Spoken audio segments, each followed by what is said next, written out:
of the Town. My name's Karen Buechs. I'm your host, producer of this show. I am so excited tonight. I have two wonderful gentlemen on, and you're going to learn a lot about a development that is coming into the town, and it's going to be good for our people. Please welcome Dan Gorsica and Walter Ohanian. And gentlemen, please introduce yourselves and your company.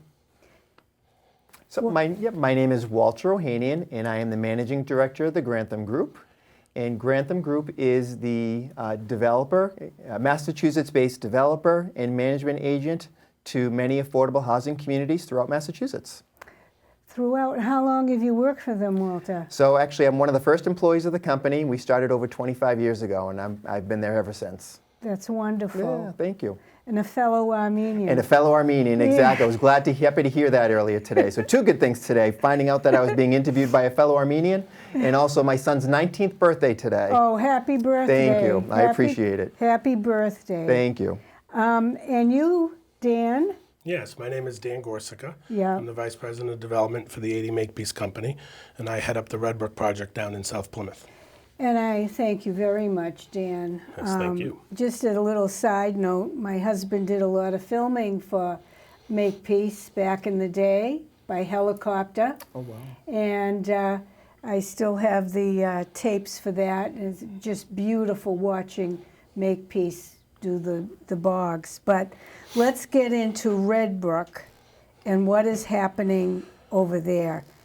I believe, because I've seen it, that it is a wonderful thing that's going to happen for Plymouth on all different kinds of levels. Why don't you explain a little bit about Red Brook and how the Grantham Group became involved with Makepeace? Sure. Thank you, Karen.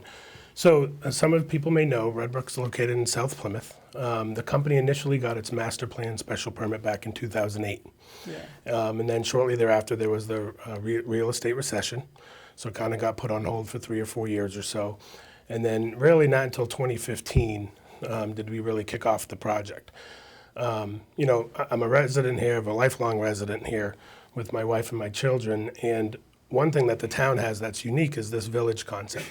And the idea is a village. We have Manomet, we have Cedarville, we have Chiltonville, we have downtown, West Plymouth, North Plymouth, a variety of them. And the whole entire intent of Red Brook was to create another traditional village here in South Plymouth. Yes. And talking about the village concept, I'm going to get to you in a minute, Sure. Walter.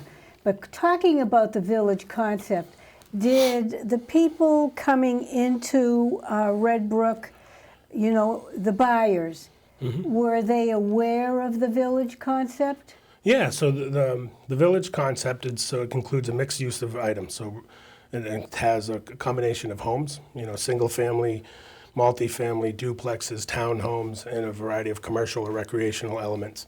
And as part of that special permit, that's public information, public documents. And then, when everyone signs and agrees to purchase a house in the purchase and sales, it references the Red Brook covenants and references the special permit. And I believe a lot of that stuff, we have our own resident portal. One thing that I love about the community, it's kind of organically grown with all the people that are there, and they had asked us to do a resident portal where we put a lot of information, and on that portal is a lot of that information. Oh, that's like Pine Hills. They have that portal. Yes. Yes, it's a good way of getting information out. Now, Walter, Sure. How did you get involved with this? Yep, so actually way back in the beginning when Red Brook was first thought of, we had met with Jim Kane, actually, the head of 80 Makepeace, along with Mike Hogan. Mike Hogan. Who was there originally. And we had gone down to see what they were trying to build down here, because in Marlborough, Mass, we had an affordable housing complex that was there that Jim and Mike were actually aware of. And they always thought they would love the idea of somehow bringing that to Red Brook. And so we had come down, we had seen the project. Unfortunately, just due to the timing, things weren't really right for us. Mm-hmm. So back maybe, I would say late spring, early summer, Dan and I had connected and had said, maybe there's an opportunity to look at something here. At first, the concept was an assisted living community, if that was possible. For various reasons, it just wasn't. So we had mentioned, we had done a senior housing project over in Scituate and was very, very successful, 100% deed restricted. low-income units, just like we're looking to do here, and said, can we kick the tires and see if this is an option? And we were fortunate enough that Dan and AD Makepeace had an interest in exploring that with us. Yes, that's wonderful. Can I add to, if you don't mind? Absolutely. Can I add to that? Absolutely. One of the things over the last, I'd say, year and a half, 2 years, with local officials and people in town, we talk about affordable housing, and we talk about what's truly affordable. And as folks know, the requirements for affordable housing is at 80% area median income. And one thing that a few town officials and boards have asked us to do is there a way to get the affordability lower? Is there a way to reduce that 80% as low as you can? And so one of the ways, again, keeping in mind the Grantham Group and talking about a senior affordable housing, they have a project and the components of it that allow that. And so this project's going to have deep level of affordability. Some are at or below 80%, but there's a good majority of them are at or below 60, and then even some as low as 30%. Unheard of. Yeah. Yeah. So some of the rents could be, what, 200, 400? So actually in the 30% rents, we did an analysis on our Situate community, and the average rent in our Situate project at 30% is around $370 a month. I have some residents, Karen, that are paying just over $100 a month to live there. And the people, these are Truly affordable. Truly affordable, exactly.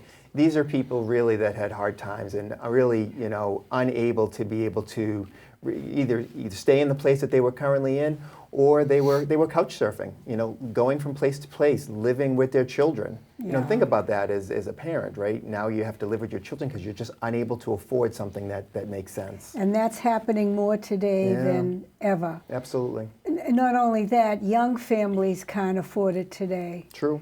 And maybe someday you can address that. And these apartments, should I call them apartments? Oh, they are. Absolutely. They're Okay. apartments. They're around 690 square feet, one-bedroom units, 62 of them, 100% affordable, like we had mentioned. The majority of the units, over 80% of them, are at 60% or below the area median income. Right, and they're beautiful. They are, yeah. And I was that's- shocked when I saw, and I've seen these before. Yeah. Because I sit on the CPC, and that's the first time I got a chance to look at them, and they're truly magnificent. Thank you. It's really your own apartment. You have your own kitchenette area, you have your own bathroom, you have your own bedroom, really nice appliances. You do all your own cooking in your apartment itself. Let's talk about, okay, this is good. We'll look Yeah. here, Dan, and Sure, Walter, sure. you can look there. So I just want to go over the location, if you don't mind. Yes, you moved the location. We did. Please tell us. Yeah, so initially, from a timeline perspective, we came out with this proposal in November of '23. And we sent that to the Red Brook community. We even gave planning board updates. And we had a lot of residents that had some comments and concerns about the initial location. And so after listening to them and listening to planning board, we looked at an alternate location. So now this is in a new location. For those that are familiar with the area, it's on the corner of River Run Way and Wareham Road to the northeast. In an L shape. In an L shape, yeah. And once we moved the location, we actually had it on L shape, but closer to Wareham Road. And one of the other comments was, could we remove that streetscape of building a little bit further back? So between the Grantham Group and AD Makepeace, after looking at this piece of land, we were able to have that inverted L shape. I like it better, and it cuts down on any wind. It's a little protection. Yeah, and one of the things folks that had concerns about too was relative to parking. Because in our initial concept, we had parking lot, but we also had on-street parking. And so what this concept allows us to do is put all the parking for the facility, for the apartment community, within the community itself of that parcel of land. Yeah. Excellent. Yeah, one of the things that the town has for a community like this in senior housing is they typically mandate a half of parking space per unit. And so we actually were able to supply 62 parking spaces. Oh. And based on our history of other communities that we have, we really don't see every single resident having a car. So there'll be plenty of spaces to be able to have for both residents and visitors. Sure. I'm glad you Sorry about changed that. that. Thank you. That's a very good compromise. I think that's the best compromise. Yeah. You really listened to the people. We did. We wanted to make sure that they were comfortable with what was going into their community. Now tell me what also is it within that, what amenities they may have. Yeah, sure. So besides the actual individual apartment itself, there'll also be a couple common spaces that the residents will have. They'll have a nice, beautiful living room with a fireplace, a couch for them to be able to sit and enjoy each other's company. They'll also have a larger room that they'll have upstairs that will have tables and chairs. If they want, they can enjoy a meal together. If they got takeout or someone cooked in their apartment and wanted to bring it to people, they could have a bingo session if they wanted to. A community dinner? Absolutely, community dinner. They could bring in a flu clinic or something of that nature, and all those things are nice to be able to have for the residents. So it's not just the community within Red Brook, they also have a community within themselves, so they have that dual benefit. I liked what you just said, that you can bring in some health benefits for them. You know, even does the bloodmobile go to Red Brook? Not yet. Okay. Doesn't mean it can't. Things of that sort, right to the complex. Absolutely. And the nice thing too, it's literally walking distance to the YMCA. I love that YMCA. Exactly. Residents will be able to enjoy, be able to take part in the fitness programs that they have, as well as there's a physical therapy community that's out there as well that if they ever need some of those types of services, they can have. And Beth Israel Deaconess also has a medical complex that's there. So, maybe take advantage of some of those, or who knows, maybe some of their current clients will be clients of ours someday. Do they get heat? Yep, so they'll have obviously heat, hot water, all of those things that they'll have as part of the apartment itself. It will be cable and internet ready as well. So, I didn't hear you. Oh, sure. I'm sorry. Yeah. Do they get heat? Yeah. I mean, of course they get heat. Yeah. Are they going to, is that with the apartment? No, so they'll pay separately for the utilities themselves. Okay, But they're left okay. with a utility allowance based on their income. Oh, wow. So Walter, we just have I know we were talking about the interior stuff, so I wasn't sure if there's anything more you wanted to highlight on the interiors. So you can see, Oh, and it's fully sprinkled. Yeah, absolutely, fully sprinkled itself, which is nice. All the safety accompaniments that you'd have in any new community. But sometimes people hear, what type of buildings coming in, and even though this is an affordable senior housing complex, it still really has many of the marketed amenities that you would expect in a market rate complex. Right. You can see how well that it's decorated. You can see the ambiance that you have in a community like that. And that's one thing that's just so important to us. The designer that we'll use will help to design the interior, she'll take a lot of local elements as well and be able to put those within the community. And just some pictures of history of Plymouth and things of that nature. They want to make sure that they really draw on the New England flair with it. That's right. And then we talked about the great room, which is in the slide below you there. You'll see that it's just a nice common space for the residents all to be able to enjoy, whether it's that community meal, whether it's a bingo, whatever it might be, or a flu clinic that they want to have hosted, something of that nature. That's wonderful. Yeah. That's wonderful. Just say it out loud, Dan. Sure, we'll do. So if we could go to slide 11, that would be wonderful. I just wanted Walter to take an opportunity to show some photos of the interior. So this actually isn't a model apartment. This is actually someone's apartment that lives with us in Scituate. So she was gracious enough for us to be able to show. You can see, once again, how well appointed it is on her decorations and then the finishes that we have that we supply in the building itself.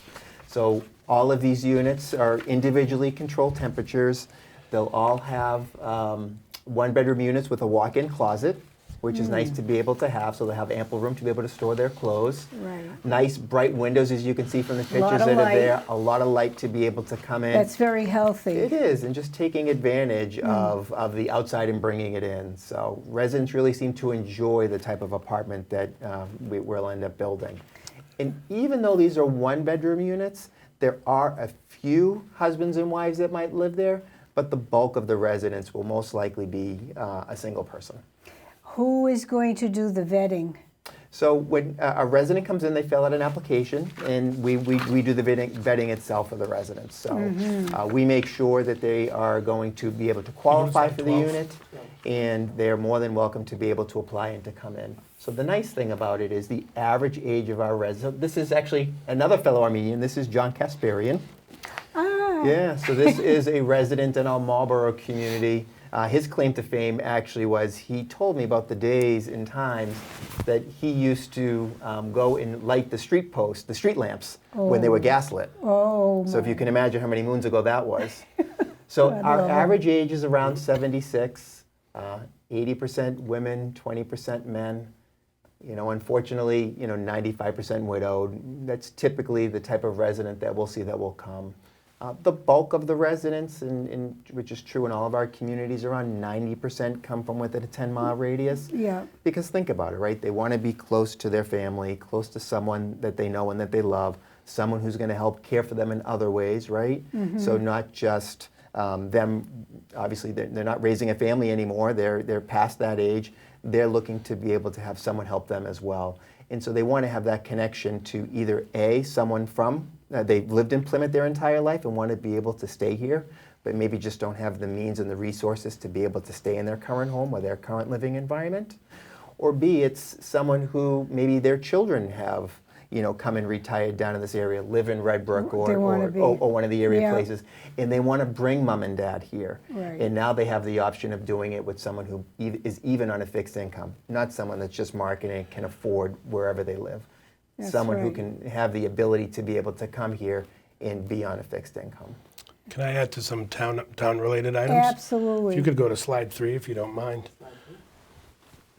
So it's important to note, as part of this project, all the units are affordable. So the town of Plymouth will be able to count all 62 units towards their subsidized housing inventory list. Which is very important, and people don't understand that because the state mandates that we have to come up to a certain level or we will be sanctioned, fined, unbelievable, and 40Bs can come in. People don't understand the 40Bs are knocking on our door.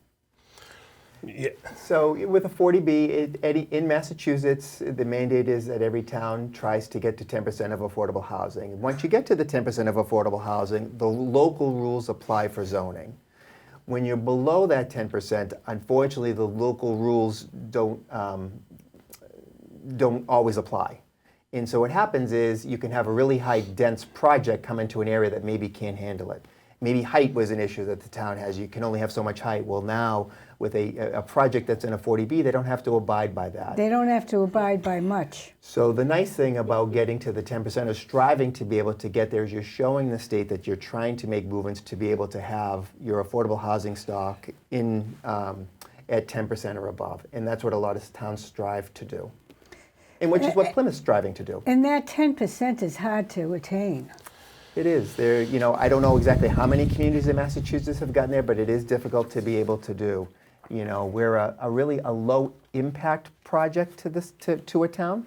We won't have a lot of drivers, so there won't be a lot of people on the roadways, as well as you won't have school-aged children that will be in this project either. But these are people who are vibrant, want to be part of a community, and be able to enjoy the amenities that are within themselves and also within Red Brook. And can I just add to that from a town of Plymouth impact perspective?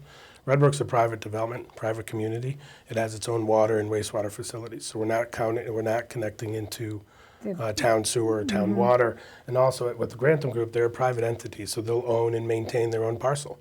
So they'll pay their own taxes, their snow removal, the landscaping. That doesn't go, any of that doesn't go towards the town of Plymouth or even the Red Brook Landowners Association. One thing I want to point out here as well is, we're talking about the deep level of affordability in these components, and one of those things is in order to do that, there needs to be subsidies involved. And so as folks know, this coming spring town meeting, we're requesting $4 million from the CPC, which will go through town meeting in April. And before I ask you to move to slide 5, I just want to point out too, the initial lease up, that it will be guaranteed 70% local preference. That has to be requested by the select board and then an application filled with the state. But that's a huge component of this. And as Walter pointed out, 90% of the people already come within a 10-mile radius. Anyways. So if you don't mind going to slide 5, I just wanted to show a few things as it relates to numbers. I think this does a great job to represent exactly what that $4 million is going to buy down. Yep. So in order to make a project like this financeable, and jump in at any moment, you use a combination of things of state money, local money, private money, but in order to do that and to make it financeable with traditional debt, because the rents are so low, that's where you need the subsidies. To make this project financeable and constructible, you need those subsidies. And what this slide here shows right now, and from left to right, we show scenarios of a traditional market rate showed 25% at 80% and all 80% AMI project, and then the Grantham plan. So this signifies monthly rent income for a project. And as you can see, on a traditional market rent, when you compare it to the Grantham plan, it's almost 50%, 45% reduced rent, and that gap needs to be accounted for somehow. And so the $4 million subsidy, the money and the matters from the state, that all goes to buy down that debt. And if you don't mind, go to slide 6. This shows it on more of a yearly scale. It's almost $800,000 worth of rent reduction that these funds are going to buy down. And the beauty of that, that's in perpetuity. And if you don't mind, go to the next slide, number 7. This shows it over a 5-year period of time. And what I want to point out to folks is that red line, that is showing an increasing amount of essentially rent reduction over a 5-year period. So you can see just in 5 years, you're getting rent savings of over $4 million in 5 years. That $4 million allows people that are less fortunate than folks like ourselves or other people to be able to live in this community, and a big part in the town of Plymouth. There's a variety of affordable needs. One of them is senior housing, and this allows people an opportunity to afford a place to live, call home, be part of a community, and they can age in place. There's a lot of folks in this town that have been here forever, and you get to the point in your life, you're on a fixed income, you're widowed, something happened, and you have a house that you might not be able to afford. And so this allows another opportunity for those folks to stay in town. It's really a collaborative approach. You have both the developer who's willing to come in and put a project in, a partner like AD Makepeace who's willing to do an in-kind contribution of nearly $4 million with its land. Unheard of. And unheard of, exactly. And then you have a town that is going to be putting in money as well, hopefully if it's voted on at town meeting. And then you have the state, which is really the lion's share of the money that comes into a project.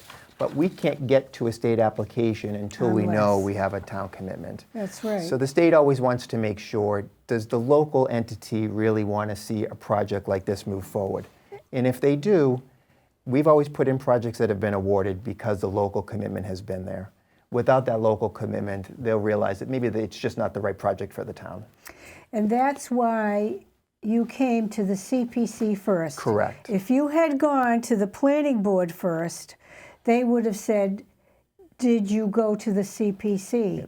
They would have realized did you get your money? Exactly. They would have realized pretty or quick. Or started the process. Yeah.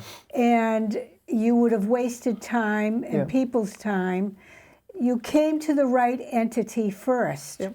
We had to go and present to the Community Preservation Committee whether or not a project was like this was something that would be on their radar. Would they have an interest in doing something to be able to develop and promote affordable housing for the town? And knowing that, fortunately enough, we're able to convince them to be able to do it, that they did want to see a project like this move forward, then that kind of got the next steps rolling within the town and the entities to be able to show them about our project. Right. Yeah. I'm very impressed with this. It's sorely needed in town. Good projects like this. And I know that, I am going to go for town meeting, but I won't be there for the spring. I'll be there for the fall. Okay. And I was a town meeting member for 18 years, and last 5 years, no. Yeah. But I'm going back. I'm going back in. Good. Me and you both. Yeah. You are? I'm going to try. Oh my! I'm very busy, but I'm going to try. I was a town meeting member. I was first a town What meeting. Precinct? Oh goodness, I know they changed. Yeah, them. they changed. I live off of Carver Road. I'm Okay. ashamed I don't even know the number. That makes me look bad, but that is what it is right now. Okay. I first became a town meeting member when I was in college. I was 19 years old. No kidding. I ran. Here? Yeah, in Plymouth. Yep, I used to live on, my mom still lives on Sandwich Street near the hospital. What year was this? This was 2001, 2002. Oh, just before I came 2002. I ran, and the person that I was running against was actually running for select board at the time, so he won. So by default, I got his spot. Do you remember his name? Sean? It was a Dodge. Yeah. Oh, okay. no. Yep. All right. Yeah, we know how that goes. Right. Yeah. Okay. I hear you, but I was very fortunate to get on it, learned a lot, loved it, and then at that point in time, I decided to go back to college to finish out my degree and do a variety of things, so I had to step away. And then ironically, 6-7 years ago, I won by write-in again. And so I was on town meeting again for a little bit, and then I decided with my children and their activities and their sports and going here from there, you know what, I didn't really have the time commitment, so I stepped off again, but now I'm looking ready to get back on. We're going to make a great team. Yes. There you go. I Looking forward understand to it. we have a phone call. Hello, you're on Talk of the Town. Good evening. Good I'm evening. wondering if Dan would be willing to answer a few questions regarding some of the project descriptions. Sure. Sure. In some of your presentations, you've identified community amenities, such as the primary care center, restaurants, the Y, as items that are available to the residents of the new building. That we're correct on some of those amenities that you promoted? We heard them. The primary care practice is no longer taking new patients. The restaurants are affordable for those who are working, but certainly not for those who are living on fixed income. Well, that's a Also decision another consideration. that's an opinion you've made. Those restaurants and the amenities are there for the people in case they do want it and do have the money for that. I wouldn't be so presumptuous. And you never know, maybe someone who could be a patient at Beth Israel Deaconess will be one of our first residents. Maybe their doctor's already there. Yeah. Right. But that's entirely possible, but you're encouraging people who are moving to the community to take advantage of those They're those there. elements of, but they're not necessarily available. Well, when they come and take a tour of the community, they're more than welcome to, visit the amenities that are within Red Brook itself and then also within Cranberry Commons. And then they'll make a choice whether or not it's right for them. Great. Okay. Well, thank you. I appreciate that. You're welcome. Can I ask another question? One more. So ADM or AD Makepeace has an obligation under the special permit that was issued in 2008 to build 103 affordable units. What is the plan and the time frame to complete those units? Thank you for the call. Go ahead. Yeah. So, as the lady mentioned, the Red Brook special permit, our permit's based on TDRs. It's transfer of development rights. I don't want to get too much into that, but the initial permit was required to do 74. The company, candidly, the way our company is, we agreed to do above and beyond Now that. that was 2008. It was 2008. Recession happened. Correct. You had to regroup. Correct. Okay, so 2015 came, and you started again. Correct. You have every intent of fulfilling that, because if you don't, reputations will go down the drain. 100%. So elaborate. Sure. So to elaborate on that, one of the things the special permit always contemplated was a large assisted living component that would go towards our affordable. And as for reasons Walter discussed earlier, assisted living is not a viable option at this moment. So this is the next best thing. So when this project goes forward and moves forward between that, the existing affordable that's there, and then that's in progress, that gets us to almost 80 affordable units. And so there's 23 remaining. And the way the permit reads is by completion, we need those completed. And so that's our full intent to complete the rest of those. Yeah, that's about it on that one. That's Yeah. it. Yeah. And I would expect you to fulfill that promise, because it is a promise. Yeah, 100%. In our permit, I have to just say, there was a lot of commitments made. We've done a lot of traffic improvements for the town of Plymouth. There's land conservation that we've agreed to, and all those things are being met, and just like this will be met. Excellent. And, these questions are valid. You've been asked them a number of times, and you've answered them a number of times. I know some people just don't want the project. And I will say this right now. There is a chair of Precinct 17 that is in Red Brook that shouldn't even be a town meeting member as far as I'm concerned. Very mean, very giving out wrong information, whipping people into a frenzy, and it's very unnecessary. And in all my years of watching town meeting and chairs, I'm disgusted with that person. But I know you will make your promise good. 100%. And you can't make everybody happy, so to speak, but you will make a lot of people happy. And especially our elderly at this time. And like I said before, I would like to see something done for our young families too. But that's a conversation for another it's time. Definitely in our mind. Yeah. For sure. Like I said, Karen, it's really a partnership, right? We want to come into a town, into an area that really welcomes our residents and makes us part of the community as a whole. That's what it's all about. These projects are so difficult and time-consuming to develop. You want to be able to put the best application forward that you can to the state for them to be able to approve the project.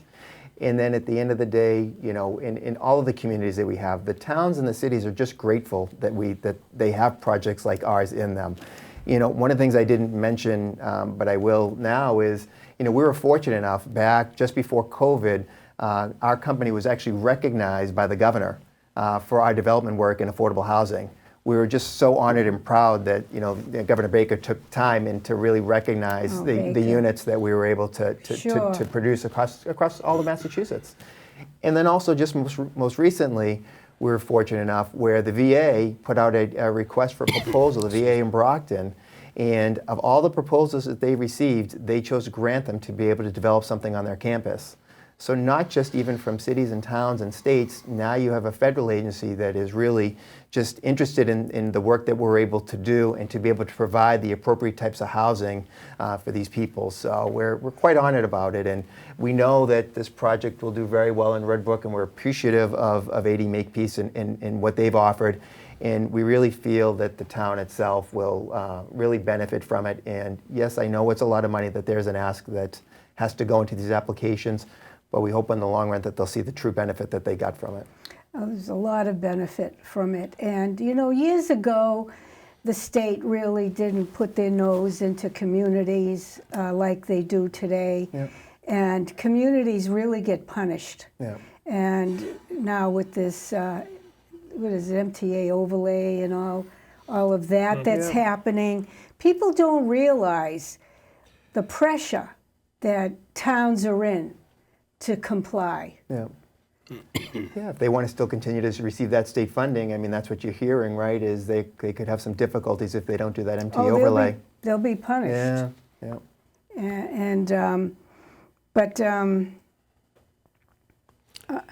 Go ahead. Yeah, no, I just, if you don't mind going back to slide 13 for 1 second, if you don't mind, I just wanted to, from a town meeting perspective, and I have to make reference to, there is a lot of what I consider misinformation or emotional information going out there. I would encourage folks, especially specifically town meeting members, if you have questions about this project, call our office, reach out to us directly, go through your precinct chair, have them come through us. I know we'll be going to a series of caucuses and meetings to present between, frankly, now and town meeting. We'll be there at town meeting as well. We understand 4 million is a large request, but what I wanted to point out, and up on that slide, the request per door is $64,500. And being here as long as I have in town, I'd put this project against anything else in town as far as your cost per door. You've seen things go for $150,000 a door. Candidly, with some of the town stuff, it was almost $1 million for just 3 units. And so this $4 million. Right. Yeah, and things happen, and I understand that. But in this project, it's $4 million, but it's $64,500 per door, and you don't see that. And candidly, I forget if we talked about this, but as the project gets built, if this project goes under budget, the CPC, the state, Affordable Housing Trust, they can take part in cost savings. If the project goes over budget, Grantham's not coming back to folks asking for money. Exactly. So I really, as a town member here, as a taxpayer here, when I see money going towards affordable housing at this request per door, I think it's a home run. And I honestly, what I'm hoping the town of Plymouth can do, watching this project become successful over the next 5, 10, 15 years, maybe Grantham can develop another community in town. I'm looking at this big picture. Yes, there's a Red Brook part of this, but also there's a larger Plymouth community part of this. Sure. I understand we have another phone call. All right. Hello, you're on Talk of the Town. Yes, I just had one. I had one question. Sure. Can you host another event like this and having the opposing view? No, Okay, thank you. you're welcome. People don't understand. This is my show. I put on people who I trust, who I have history with, and who are doing good things. I don't need an argument. So if they want to have their own show, go solicit PAC TV. So, One thing, if we don't mind, I'd like to touch on, if you could go to slide 4, please. One thing we've done through this process and that we've learned and worked through is the collaborative effort. And, we understand, especially developers down at Red Brook, we understand when people are making a buying decision, it's a big decision, it's a big investment. And so by getting the message out in November and then subsequently having meetings or fielding emails, going to CPC, going to Planning Board, Affordable Housing Trust, you're listening to the folks and you're listening to their concerns. My opinion, some are valid, some aren't as valid. But one thing we did through the process is I think we did a great job as a team listening to people and addressing those concerns that should have been. And what you see on the screen is just listing those things that what we're able to accomplish. I've noticed, and as other people have noticed, that some people just hear the word affordable housing and they think a certain element is coming in. And I say shame on them, because a lot of people in town have noticed and don't like it. These are the types of residents that will come are people, like I said, just on a fixed income. They could be the teachers, they could be a policeman, it could be a fireman, it could be someone who just is down on their luck and needs a nice place to stay. Could be your mother or father. Could be, absolutely. And that's why, we had mentioned that it's the bulk of the residents will come from the local area. And you see John there and Yeah. really what he's able to do. It's a very typical resident that you'll see in a community like ours. So. Are they going to be able to have pets? Yep, so they can have a small dog or a cat. Yeah. And they have That's to make adorable. Absolutely it is, Yeah. But something small, just one per unit. Typically you might have 3 or 4 residents that have a pet, but Yeah. it's hard. Think about it. When you move to someplace new, you want to be able to bring some, your Pine animal with you Hills if you had does it. Of course. Yep, Yeah. they have pets at their condos and Yep. whatnot, and this is very similar. You've set it up the same way. Yep. Yeah, and it's like I said, it's near the community garden. We also have we'll also probably do some things within our property as well for the residents to be able to enjoy. So it's really just a great thing for them to be able to take part in. That might not have had the financial resources to do otherwise. And I'd just like to add to the person coming in and the people that we have there today. One thing that I am very proud of with Red Brook, one of many, is the community itself has developed different groups, committees, things to do organically. Our residents are awesome. We have book clubs, we have wine clubs, stitching clubs. There's committees now putting together this neighbor-to-neighbor connection program. Nice. There's all these positive things to do, and these folks here that, Walter said, they'll come, they'll visit the property. If they choose to live here and they qualify, they get to live here. And not only are they living in here, which offers some things, again, attached to the broader community. And I know there are several, if not dozens or hundreds of our residents that will welcome these folks with open arms and take them in as part of the Red Brook community and the greater Plymouth I'm community. sure Just like you would that's for the any neighbor. norm. Just like you would for any neighbor. I think that's the norm. Yeah. You have a handful of malcontents down there, all spurred on by a chair of a precinct, and I'm very disappointed.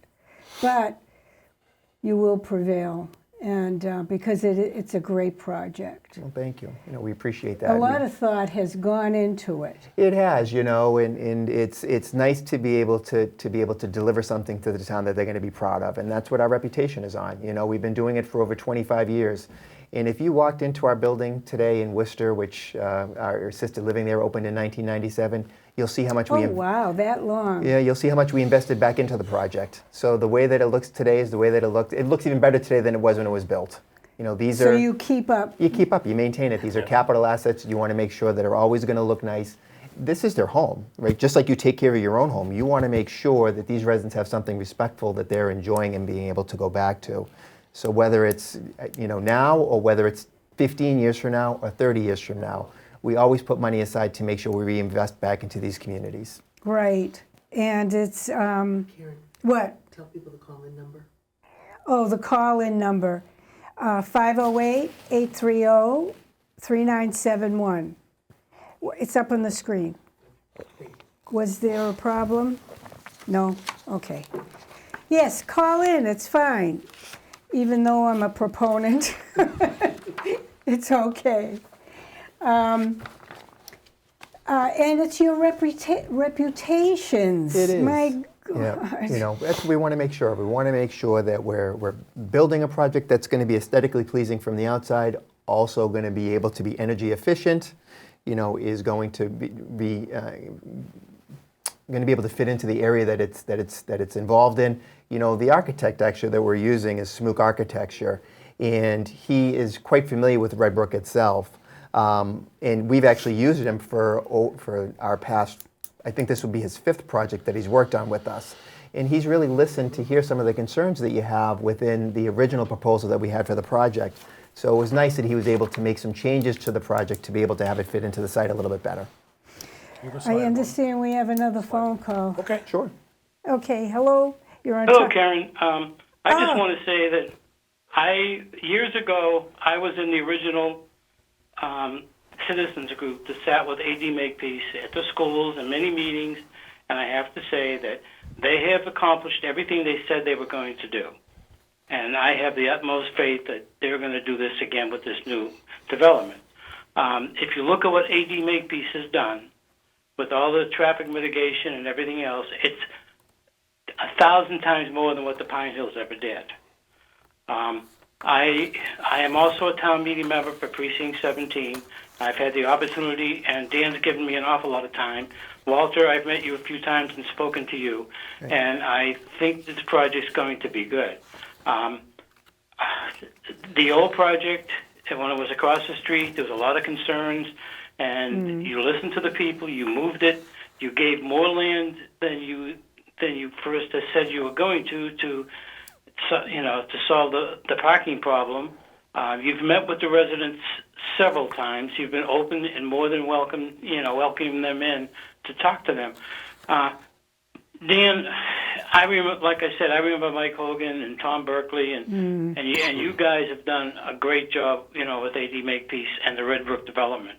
I was wondering, are you going to have a meeting with the citizens the residents I know Dickie Quintal offered the school to you, to meet with the residents to go over all the new development across the street?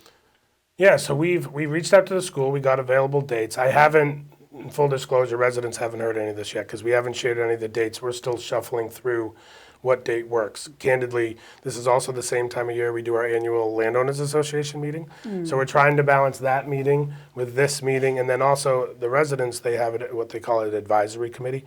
I think we have 9 or 10 individuals that live in the community that are advisory committee. They're also trying to set up their own meeting. So the answer is yes. It's just a matter of just trying to find the time and what the best time is to do that. Before town meeting. I think it would have to be before town Yeah. meeting as it relates to this project. So, that gives us another 5 or 6 weeks or so. And so And again, you still have to go before, the planning board again, the CPC, and also the FinCom also? Not us. So you have a lot of work to do before, town meeting. yeah, there's definitely a lot of work to do. We don't have to go back in front of CPC. There may or may not be a chance that A&F asks us to revisit the project. That's entirely up to those folks. If they ask us to come, we will. To your point, sir, about planning board, it is important to know, specifically to our Red Brook residents, moving forward and getting the CPC funding, once that happens, we do have to go through the same planning board process that we had to do when we build anything over there. So there's still Everybody another does. layer of meetings, another layer of plans, a layer of conversations. So there's still a ways to go here. Right. That's what I'm glad you brought out, because a lot of people don't understand that. And I'm glad you brought that out so people will understand that this is just the beginning. This is the start. And nothing's final yet, and it's still in working. And thank God I'm 75 years old, and I only live right down the street from your community.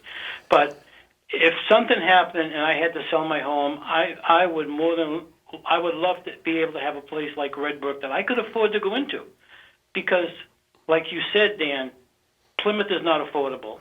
80% is just people can't afford that, and you are giving residents in Plymouth 70. You're guaranteeing 70%. To the residents of Plymouth, and this is what we need. This is what the residents of Plymouth need right now. Thank God I don't need it, but I might someday. I'm not getting any younger. I'm getting kind of older, but it's a great project, and I'm a neighbor down the street, but I'm a neighbor, and I support this 100%. And like I said, I've seen Makepeace from the very beginning, and everything you said you're going to do, you've done. You've been, you guys have been great, and I think I trust you guys. And Walter, like I said, I've talked to you for not much, but I glad you took the time to you've taken the time to talk to me, so I appreciate that. You're welcome. Well, I'll get off, but really, you guys are doing a great job. It's a great project, and I wish you the best. Thank you. This Have call, a good day now. Thank you. This call actually made me think of something here. It is a long process that's still ahead of us. So this is really the early stages of it, that we have to even get through a town approval. And then it's applying with the state, right?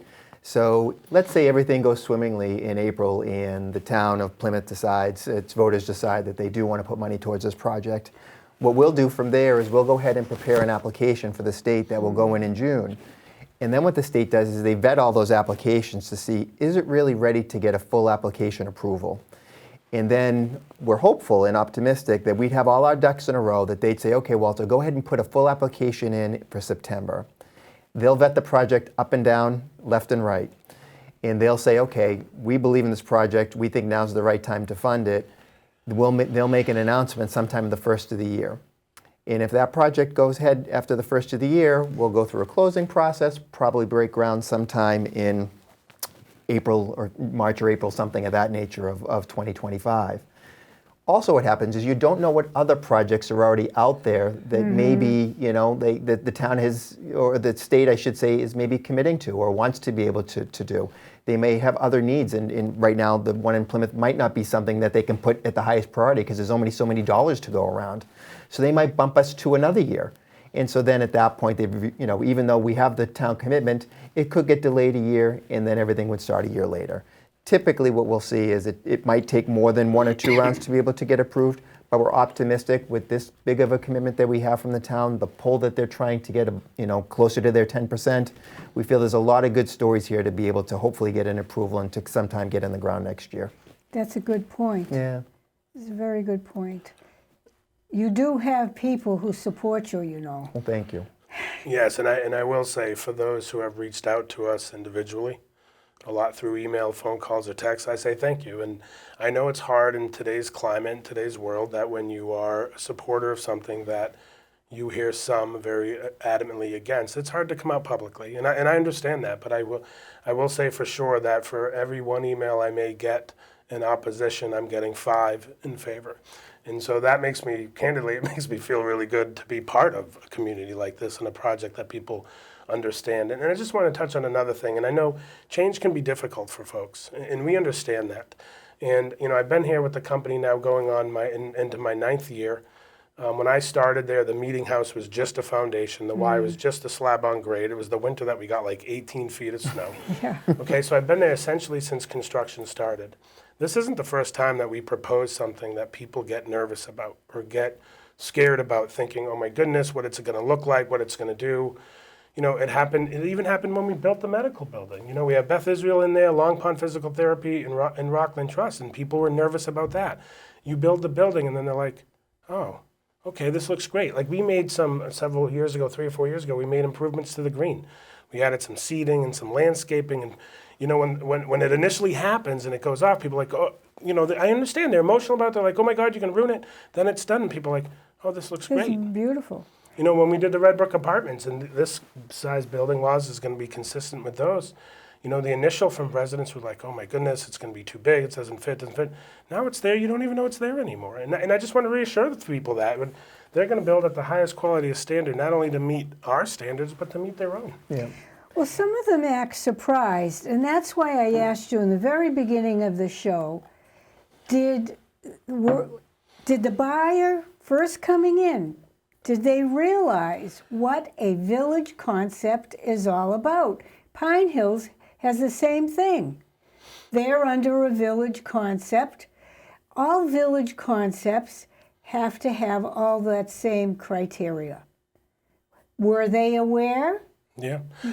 Yeah, I would argue, yes, they were. I mean, one thing that is proven difficult is getting people to the right places to read the right information when you give it to them. And we've sent things out over the course of years, whether it's through email, through our resident portal, which I think is great. And any resident listening, please go on there and please look.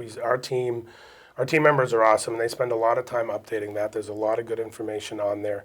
I mean, over the years past, when we hold our annual LOA meeting, one big thing about that meeting is what's next, what's coming next. What's coming? We had our last year meeting. Now, frankly, Walter and I met probably 30 days after that, so that wasn't part of that. But, like we're putting the cell towers going, and we talked about the cell tower. We talked about our future development and future neighborhoods, and we'll do the same thing this year. And a lot of people, what I am recognizing, there's a lot of literature and documents, and I understand that. We try to point people to the right direction, try to tell them. And then, candidly, there is some part of self-accountability at knowing what the documents say and reading through them. This project, where it's going and its use is consistent. It meets the permit, and it also meets the TREVID bylaw. Our permit is based on the traditional rural village development bylaw. Right. And again, this project's consistent with that. It's going in the location where this type of development was approved. It has a whole slew of list of allowed uses, just like a traditional zoning bylaw would, and this is one of them. And from a size and magnitude and scale, and if you don't mind, oh, perfect, it's right up here. Again, it's consistent with what we filed with the Red Brook Apartments. You can't see that on this slide, it's just up the page. But I wanted to point out from an architectural standpoint, we have bookends that are 2 stories. And then it goes up to 3 stories. And then there's parts of flat roof that will house some equipment. But then there's also these peaks. What did Clay call them? I forget the terminology. Almost like hoods. Yeah, little hoods. Yeah, but again, that's to break up the architecture, make it architecturally pleasing. But again, consistent with what's just north of there, and then consistent with what the YMCA looks like. It looks very nice. I can't stress, we're proud. We know we've had not an easy time getting the message out, not an easy time making sure the right information is out, but I've learned a lot over the last few months about being collaborative and trying to work with folks. And, when we went to the planning board, the one message we heard from them at our first update was, you need to have more meetings, you need to listen to folks. And so we're going in for an update next week with the planning board to provide them an update as far as what's been going on, and I'm confident that it will be well received.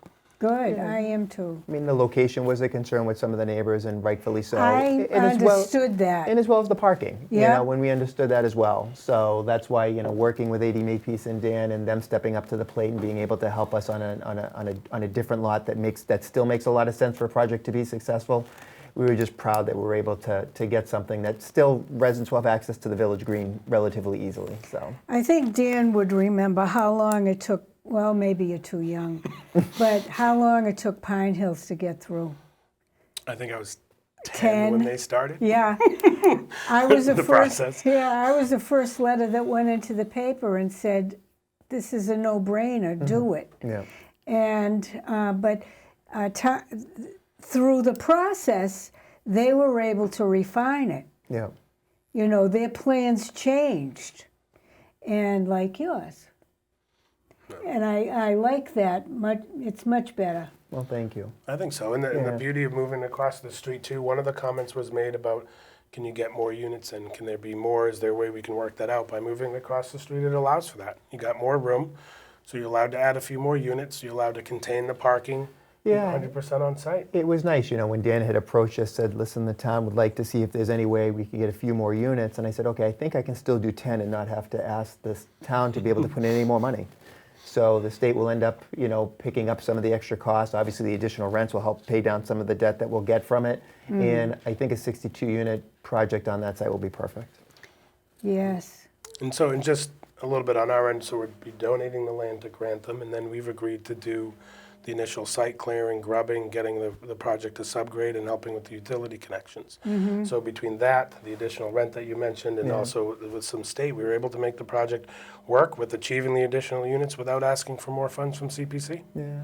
And we've had conversations with the state, or I have had conversations with the state to make them aware of the project. They were excited to see they were willing to do something down here in Plymouth. They realized obviously that the town was below its 10% need for affordable, and they were happy to hear that, you know, potentially something like this could be able to help them. Well, I'm looking forward to it. I hope I can, you know, see it. Yeah. And We look forward to having you come to a ribbon cutting someday. oh, that'd be nice. Yeah. I just want to make one other message to the Redbrook residents. I know a lot of information's out there. I know people post a lot of stuff on social media or talk at the coffee shop or talk while walking.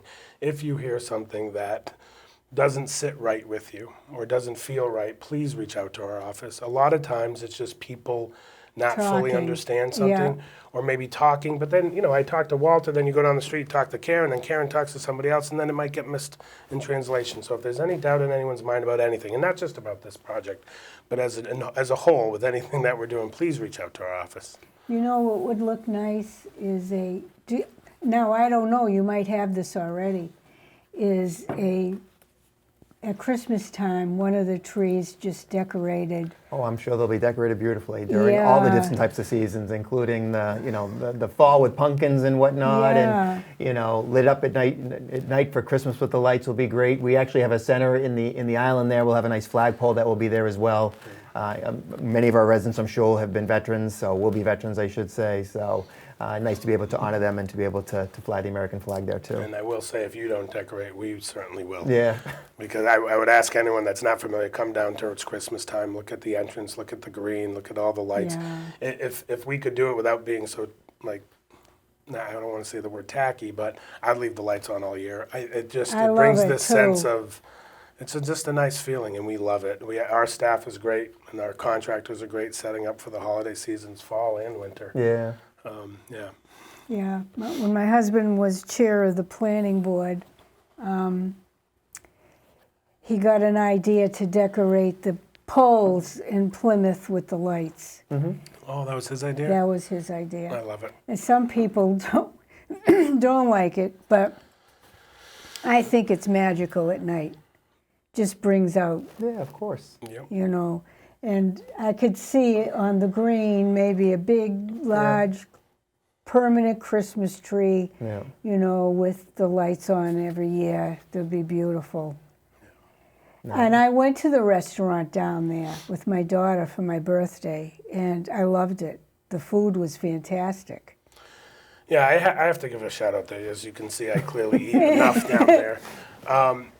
People made comments about pricing or whatever. If you go to any of the local restaurants now, I know they're fighting an uphill battle. You know, costs are high. I didn't think prices the are high. price was high. No, I don't think it's anything different than if you go downtown to eat at those restaurants. Yeah, I just have to give a shout out to those guys. You know, the bakery, all those folks down there. I mean, it does make, as a citizen of town, just quick funny story. When I first got hired down there, one of the first things I said is, will this be successful? Like, we're in the middle of South Plymouth. Oh my goodness. But I said, you know what, I'm too tired of commuting, so I'm gonna come down here. What are the chances that I can live and work in the same town? And watching the community grow, I can sit here and say to everybody, as a taxpayer and a citizen, I'm proud of that project. You live, eat, and play here. Yep, it has its challenges for sure. Yeah. Don't get me wrong, there's not many places I can go without someone knowing me from something, but I wouldn't change it for the world. Well, I respect the both of you very much, Well, thank you and for I having us. wish Yes, you thank you the so much for very having us. best. We appreciate it. Anytime you want to come on to the show for any reason, just give me a shout out. I am booked in advance, Okay. but give me plenty of warning. Wonderful. And I so appreciate, and I just say Godspeed. Well, thank you. And Thank you so much, Karen. thank you. Appreciate it. Thank you. You're welcome. And I will see you in 2 weeks. David Golden will be on, and he's running for selectman. Thank you very much.